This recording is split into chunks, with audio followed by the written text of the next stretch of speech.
열정을 찬양합니다. 그래요. 우리 8절 한번 읽어볼까요?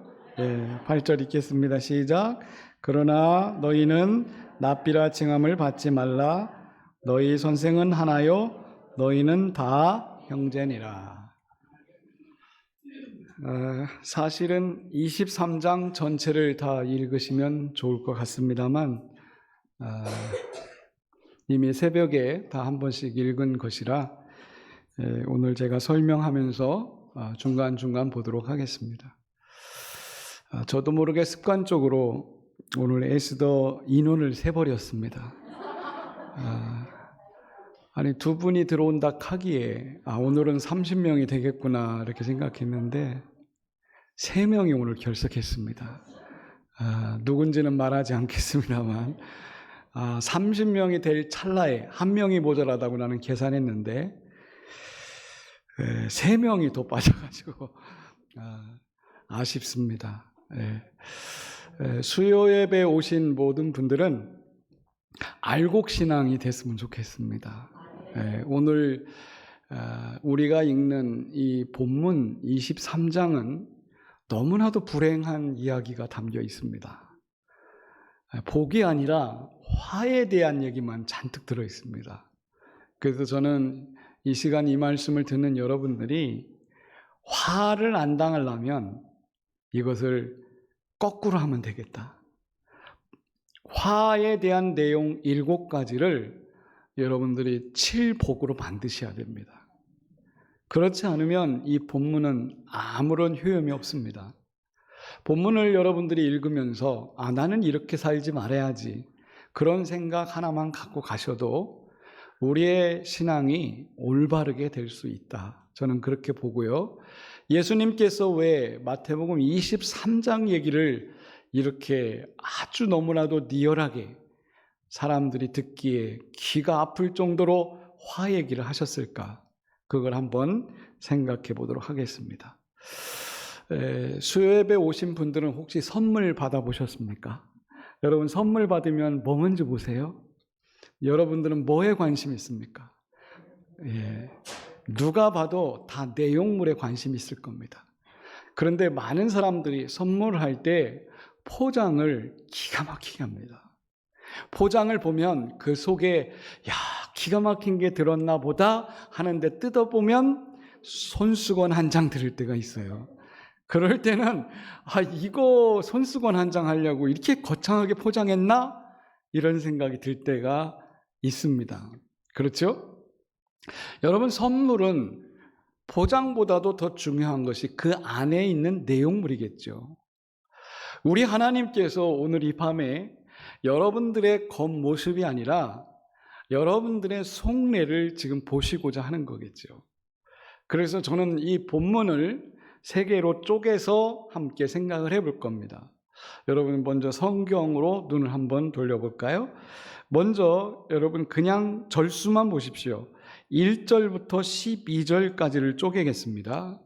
여기에 있는 내용은 권위는 가졌으나 행위가 뒤따르지 않는 지도자에 대한 얘기를 하고 있습니다. 자, 여러분들에게도 똑같습니다. 하나님의 자녀라는 권세를 여러분에게 줬습니다. 그런데 삶은 그렇게 살아가지 않는 사람들, 이런 사람들에 대한 얘기예요. 여러분 하나님 자녀가 맞습니까? 아멘을 이럴 때는 좀 크게 하셔야 돼요. 하나님의 자녀 맞습니까? 그 권세를 줬는데 내가 그 권세를 그대로 못 살아갈 때, 그것이 오늘 1절부터 12절 얘기고요. 그 다음에 13절부터 한번 눈으로 가볼까요?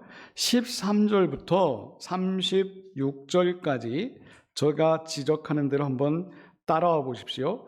13절 화 있을진저, 15절 화 있을진저, 16절 화 있을진저, 23절 화 있을진저, 25절 화 있을진저, 27절 화 있을진저, 29절 화 있을진저.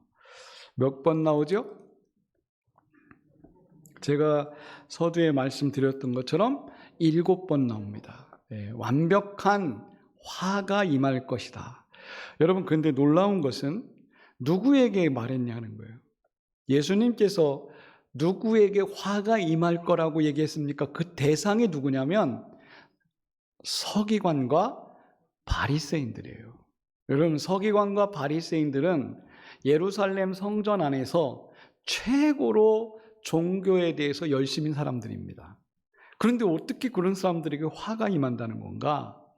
서기관은 매일 성경을 쓰는 사람이에요. 이 사람들은 성경을 쓰다 보니까 율법 학자예요. 율법에 대해서 능통한 사람들입니다. 바리새인은 누구냐? 바리새라고 하는 뜻이 분리된 자다리라고 하는 뜻이에요. 분리된 자. 그 말은 세속적인 것과 영적인 것을 분리해서 사는 사람들. 그러니까 이 사람들은 완전히 종교인입니다. 그런데 예수님이 이 두 그룹에 대해서 서기관들과 바리새인들과 이 사람들은 화가 임할 것이다, 이렇게 얘기했어요. 이게 말이 됩니까? 어떻게 이렇게 열심히 예루살렘 성전에서 종교 생활을 잘하는 사람들인데 왜 그들이 화를 당해야 된단 말입니까? 그거에 대해서 두 번째로 생각할 겁니다. 세 번째는 예루살렘 하면 여러분은 거룩한 성 다 아시죠? 예루살렘은 성스러운 산이며 성스러운 성전이 있는 곳입니다. 그런데 예수님께서 예루살렘 성이 망할 것이다 라는 얘기를 해요. 이게 도대체 무슨 말인가? 여러분, 거룩한 곳이라고 생각했는데 그곳이 화를 당하고 망할 것이다. 이게 세 번째 이야기가 오늘 23장에 나와 있습니다.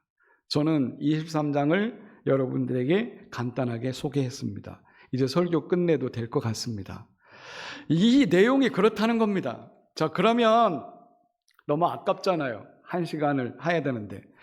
첫 번째를 한번 생각해 보겠습니다. 1절부터 12절 눈으로 읽을 수 있는 사람은 읽으시기 바랍니다. 여기에는 무슨 내용이 나오냐면, 자, 보세요.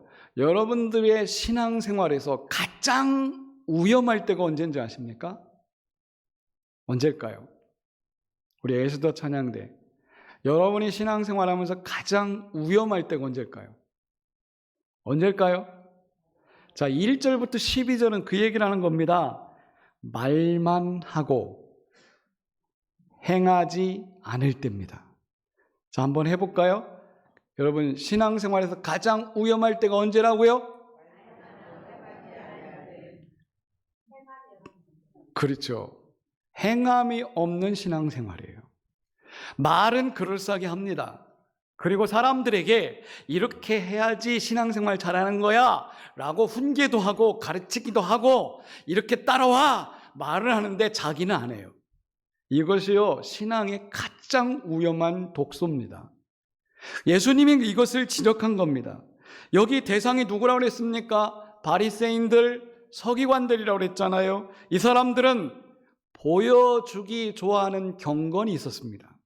사람들에게 나는 이 정도 해 라고 보여주는 것을 좋아한 사람들. 우리 예수님께서는 이런 사람들이 신앙의 위험이다, 위험한 존재다, 이렇게 지금 얘기하는 겁니다. 3절 보십시오. 말만 하고 행하지 아니한다 그랬어요, 그들을. 그리고 5절 보십시오. 그들의 모든 행위를 사람에게 보이려고 한다, 이렇게 말했습니다.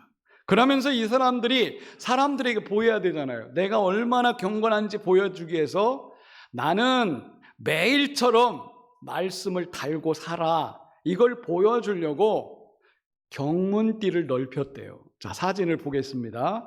여러분 한번 사진을 보세요. 사진을 보면 이게 경문띠예요. 경문이 뭡니까? 경전을 이마 요 미간에 붙이는 거예요. 이 아저씨 지금 여기 하나 붙였죠? 요게 말씀이 들어있는 상자예요. 그리고 말씀 상자를 여기다 붙이는 거예요. 여러분, 여러분들이 잘 아시는 구약 성경 쉐마에 보면, 출애굽기 6장 쉐마에 보면 무슨 얘기가 나옵니까? 쉐마에 네 하나님 말씀을 내 손목의 기호로 삼고 내 이마에 달고 다니라고 그랬죠.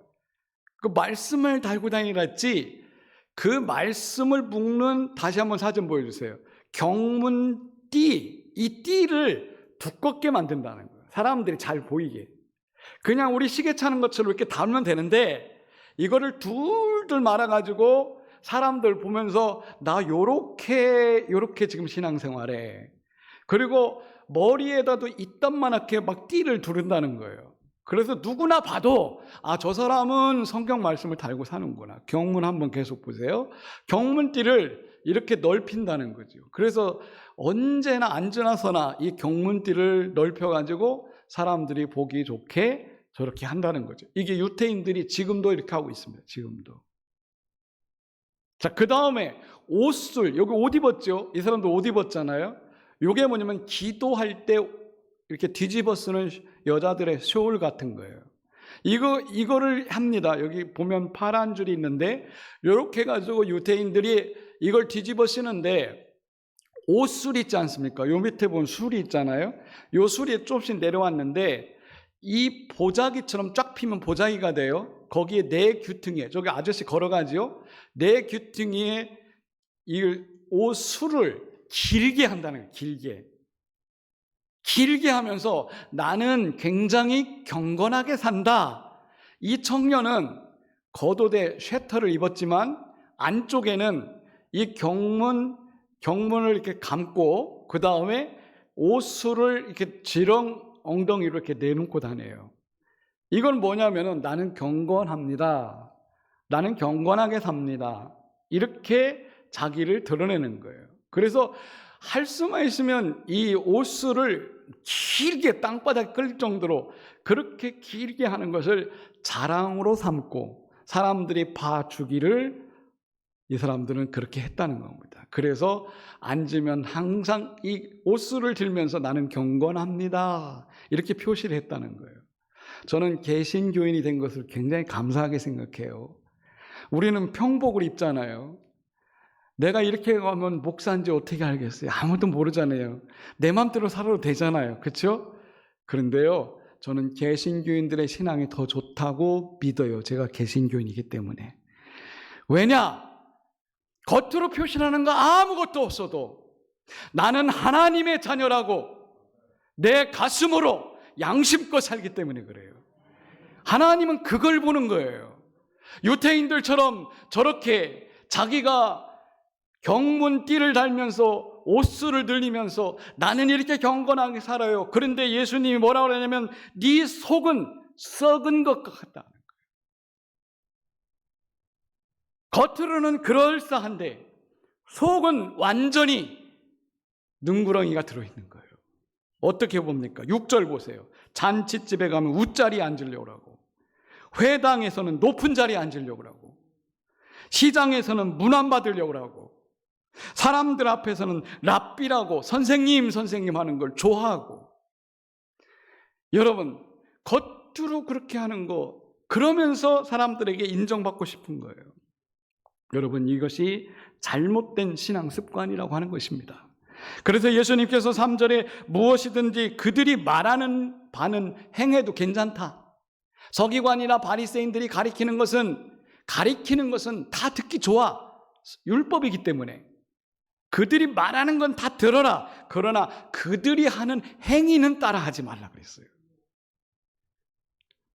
우리가 신앙생활 오래 했습니다. 여러분들이 자랑할 수 있는 게 뭐겠어요? 여러분, 하나님 앞에서 내 마음의 중심을 자랑하셔야 돼요. 겉으로 내가 하는 행위는 하나님이 봐주지도 않습니다. 왜냐하면 바리새인들이 그렇게 했기 때문에. 자, 11절 12절을 보십시오. 너희 중에 큰 자는 너희를 뭐하는 자가? 섬기는 자가 되어야 하고, 누구든지 자기를 높이는 자는 낮아지고 누구든지 자기를 낮추는 자는 높아지리라. 여러분, 하나님 중심을 보신다고 그랬죠? 하나님이 보시는 그 중심은 뭐냐? 내가 겉으로 표시 안 해도 누군가를 섬길 줄 아는 마음이에요. 그리고 내가 저 사람 앞에서 잘난 척 하는 게 아니라 내가 스스로 낮아지는 겁니다. 이것을 보신다는 거예요. 이게 1절부터 12절까지 얘기 아닙니까? 자, 이제 13절로 한번 들어가 보겠습니다.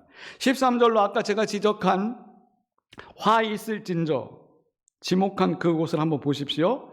13절부터 36절까지 화 있을진저 외식하는 서기관들과 바리새인들이여, 이 사람들은 제가 서론에도 얘기했습니다만 대학자들이라고 그랬죠.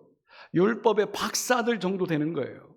왜냐하면 그 당시 예수님 때는 문맹률이 95% 이상이었습니다. 그러니까 글을 모르는 사람들이 태반이었죠. 그러니까 여러분, 율법을 읽을 줄 아는 사람은 이거는 사람들에게 완전히 선생님 대접받는 겁니다. 그런 존재다들인데 예수님이 화가 있다고 그랬습니다. 자, 13절에 왜 화가 있다고 그랬습니까? 천국문을 닫고 자기도 들어가지 않고 들어가려 하는 사람들을 들어가지 못하게 뭐한다? 하는도다 그랬어요. 하는도다. 지금 그렇게 하고 있다는 거예요. 천국문이 뭐겠습니까? 예수님께서 이 땅에 천국을 이야기하러 왔다고 그랬죠. 마태복음은 계속 천국에 대한 이야기라고 제가 말씀드렸습니다. 예수님이 말씀한 천국의 새로운 문을 이 사람들이 가로막고 닫으면서 들어가고 싶은 사람도 못 들어가게 그렇게 하고 있다는 겁니다. 여러분, 오늘 우리가 누군가 한 사람 전도는 못해도 누군가 한 사람 실족시키기는 쉽습니다. 나 한 사람 때문에 저 사람이 천국 가야 되는데 막을 경우가 있어요. 내 신앙 때문에. 그러면 안 되잖아요. 이런 사람은 화가 있다는 겁니다. 두 번째 봅시다. 15절로 가면 교인 한 사람을 얻기 위해서 바다와 육지 두루 다니며 생기면 그 교인을 너희보다 배나 더 지옥 가게 만든다. 여러분, 이게 엄청 무서운 말이죠.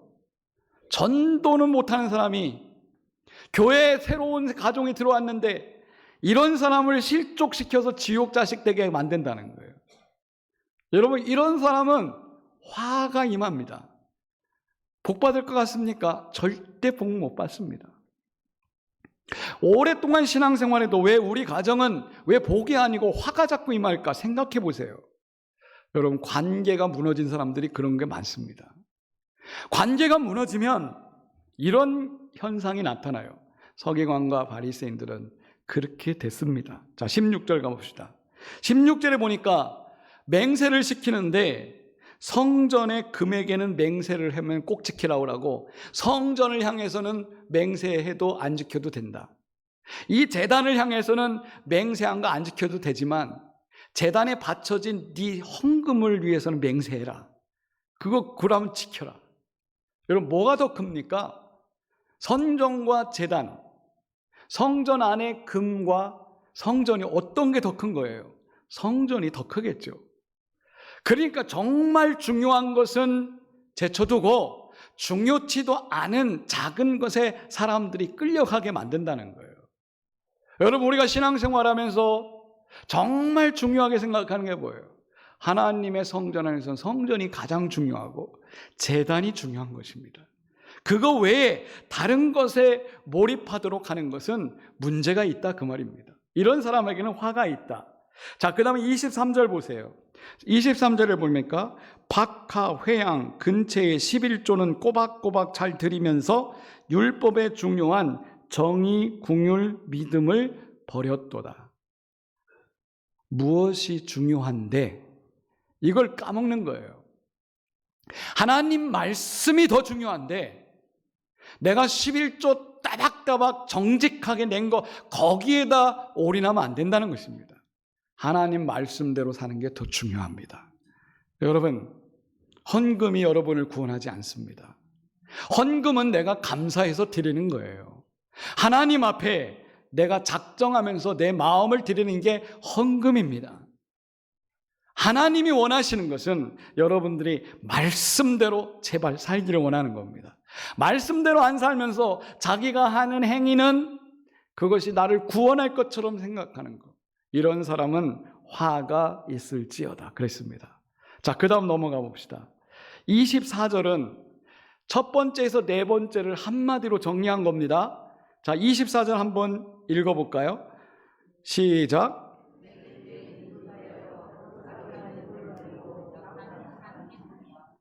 네, 이게 무슨 말이냐면요. 예전에 어떤 탈옥수가 권총으로 자살하면서 우리나라에 유명한 말을 남겼죠. 무전유죄. 유전 무죄 하면서 그냥 자기가 자살해서 죽은 사건이 있었습니다. 나는 죄가 없는데 죄를 만들어서 나를 감옥에 쳐놓고 죄 있는 놈들은 풀어준다. 여러분, 그것으로 한마디로 이 24절은 말할 수 있어요.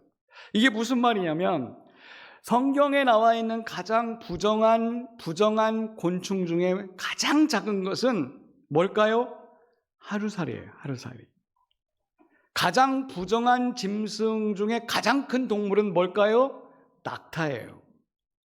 그런데 이 서기관과 바리새인이라고 하는 종교 지도자들은 백성들을 볼 때 조그마한 죄는 다 잡아낸다는 거예요. 그러니까 자기들이 짓는 큰 죄는 그냥 통과 이렇게 한다는 거죠. 여러분, 이게 벌받을 짓이죠.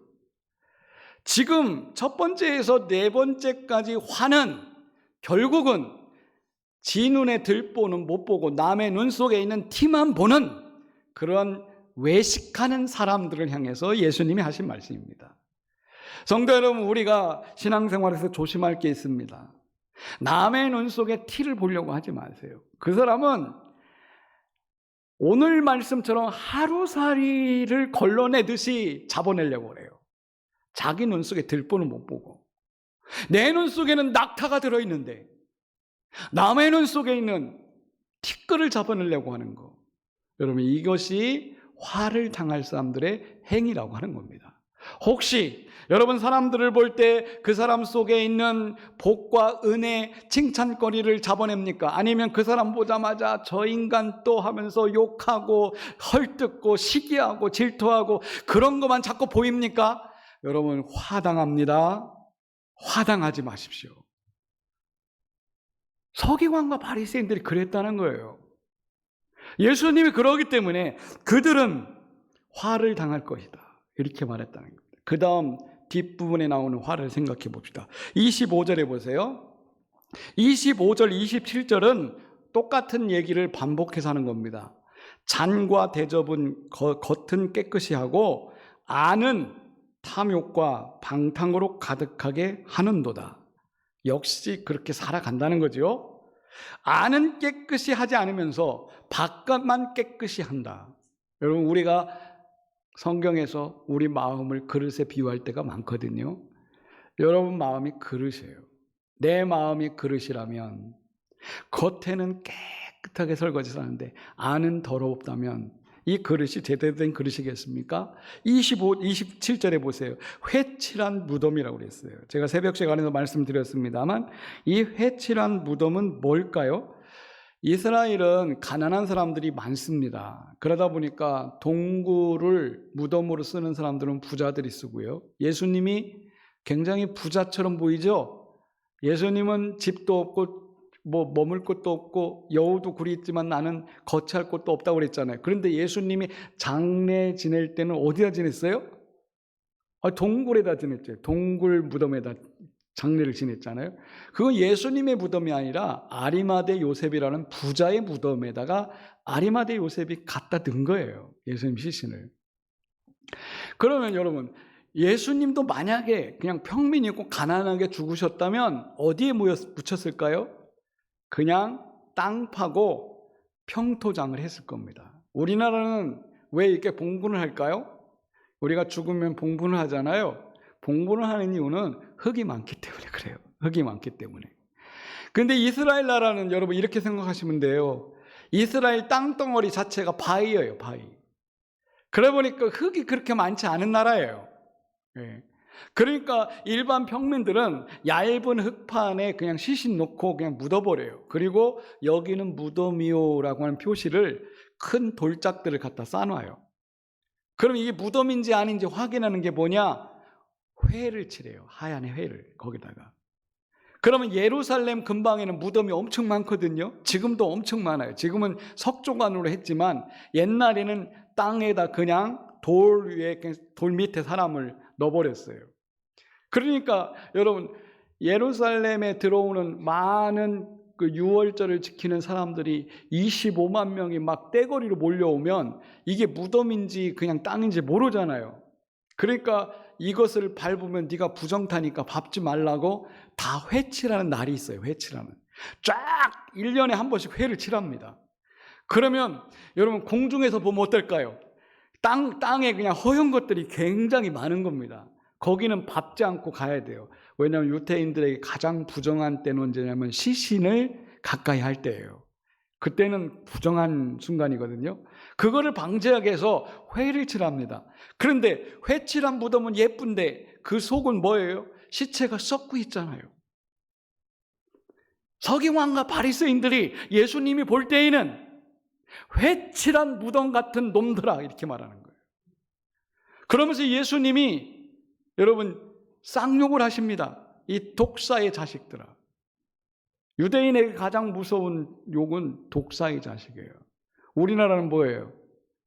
우리나라 번역하면 뭐라고 번역해야 되겠어요? 우리는 독사의 자식 하면 별로 감이 없잖아요. 이 개새 이렇게 해야 돼. 이렇게 하면은 우리나라는 쌍욕이잖아요. 예? 제가 설교 시간에 그렇게 험한 욕을 내가 해본 적이 없어가지고 그런 거예요. 그런 거. 예수님이 지금 회칠한 무덤 같은 이 사람들에게 아주 쌍욕을 해버리는 거예요. 너도 회칠한 무덤. 네 속에는 다 썩고 있다. 겉으로는 사람에게 옳게 보이려고 니네가 아무리 애를 써봤자 네 속에는 썩은 시체가 가득하고 성경으로 말하면 불법이 네 속에 가득하다. 그리고 7번째는 뭐라 하냐면 이 사람들이 선지자의 무덤을 다 잘 단장을 하면서 자기들끼리 이렇게 말한대요. 선지자들의 무덤을 단장하면서 이 선지자가 죽을 때 우리 조상님들이 이 선지자를 죽였어. 우리는 절대 그렇게 안 할 거야 라고 했을 때 예수님이 무슨 얘기냐, 니네가 조상의 피를 받은 선지자를 핍박하는 자다. 앞으로 선지자들과 지혜 있는 자들과 서기관들을 내가 너희에게 보낼 텐데 너희가 그들 중에 어떤 사람은 죽이고 어떤 사람은 십자가에 못 박고 더러는 회당에서 채찍질하며 여러 동네에 돌아다니면서 내가 보낸 선지자들을 박해할 것이다. 이게 7가지 화 중에 마지막 화는 서기관과 유대인들이 앞으로 할 것까지 예수님이 예언을 합니다. 여러분, 이런 사람에게는 화가 있다라고 하는 것입니다. 여러분, 성도들이 조심할 것은 하나님께 부름받은 현대판 선지자가 누구겠어요? 목회자나 이런 사람들한테 대거리 하지 마십시오. 말씀 전하는 전도자에게 대거리 하지 마십시오. 선교사들에게 여러분들이 대거리 하지 마십시오. 그건 화를 부르는 겁니다. 이건 제가 목사라서가 아니라 예수님이 예언한 거예요. 내가 복음을 위해서 내가 너희들에게 선지자나 지혜 있는 자나 말씀을 서기하는 기록하는 서기관들을 내가 따로 보낼 거다. 너희들이 그 중에 어떤 사람은 죽이고 십자가에 죽일 사람도 있고 계속 박해할 것이다. 그러기 때문에 너희들은 화를 당할 것이다. 이렇게 말했어요.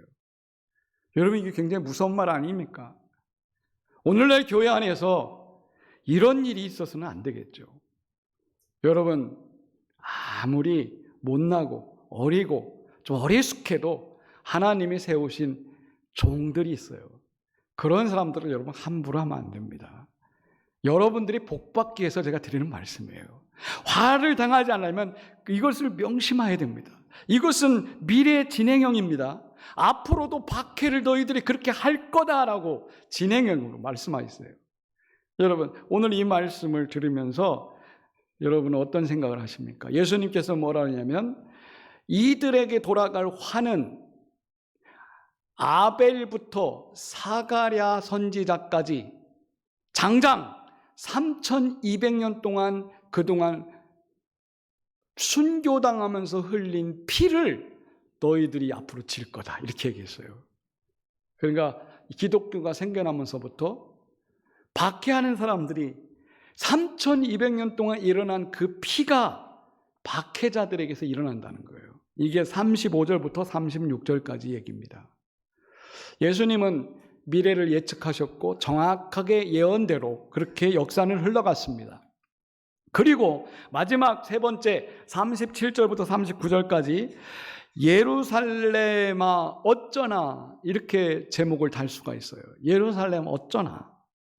여러분, 예루살렘 성에 지금 누가 있는 겁니까? 예루살렘 성, 예루살렘 성전에 지도자들이 누구예요? 서기관과 바리새인들이죠. 이 사람들이 최고 권력 위에 지도자로 있어요. 그러면 성전은 지금 껍데기는 있는데 속 알맹이는 뭐예요? 완전 썩어 문드러진 사람들이 거기서 리더가 된 거죠. 저는 2000년 후에 지금 한국 교회나 전 세계 교회를 바라볼 때 교회가 타락하는 이유는 건물 때문에 타락하는 게 아닙니다.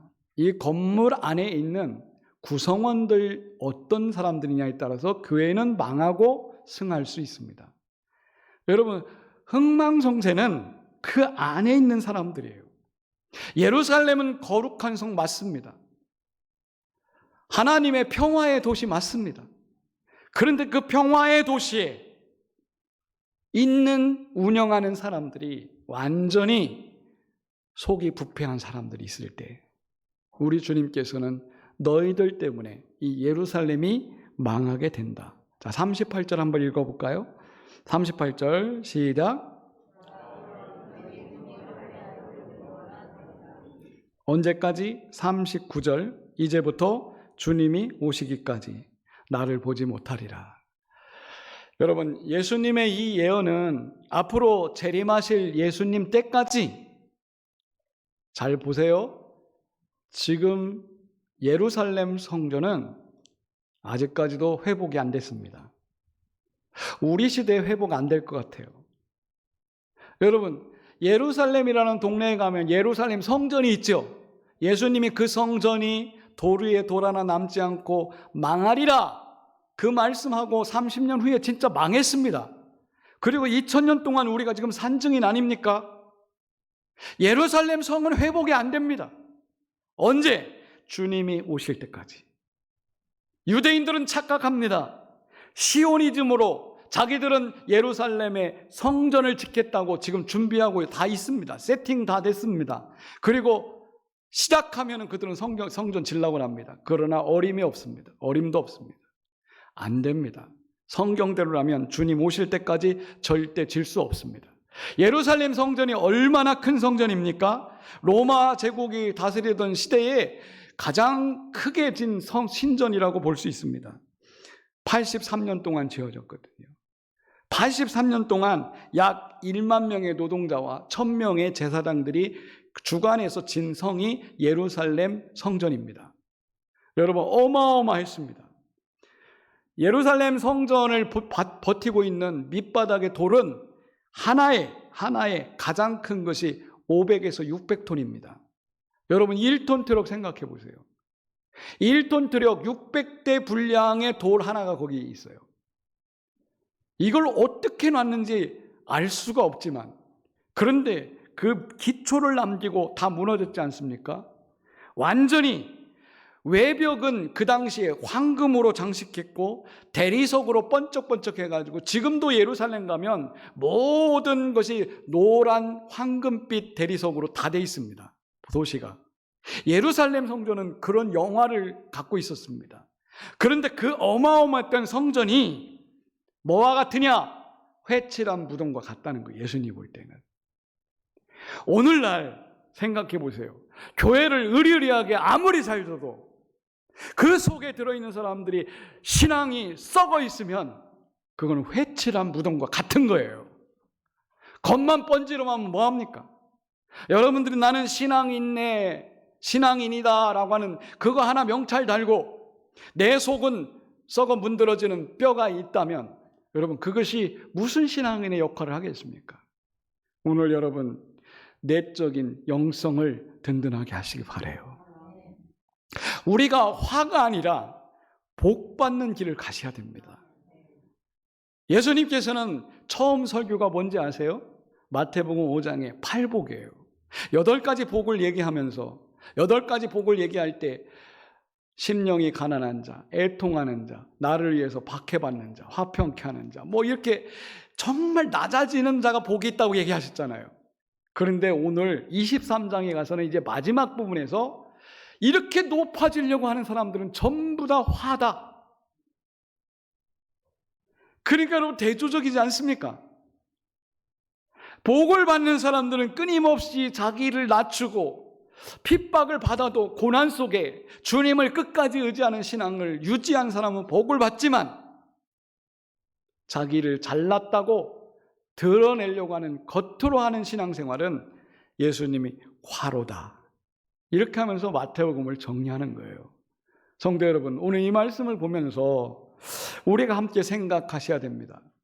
내 신앙이 지금 겉만 화려한지 아니면 영적인 내공이 든든한지, 이거를 생각하셔야 돼요.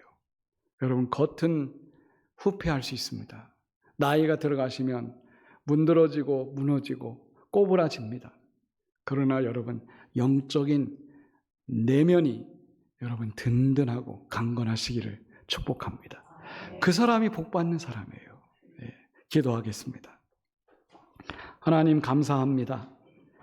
오늘 말씀 들으면서 우리에게 생각할 수 있는 시간 주셔서 감사합니다.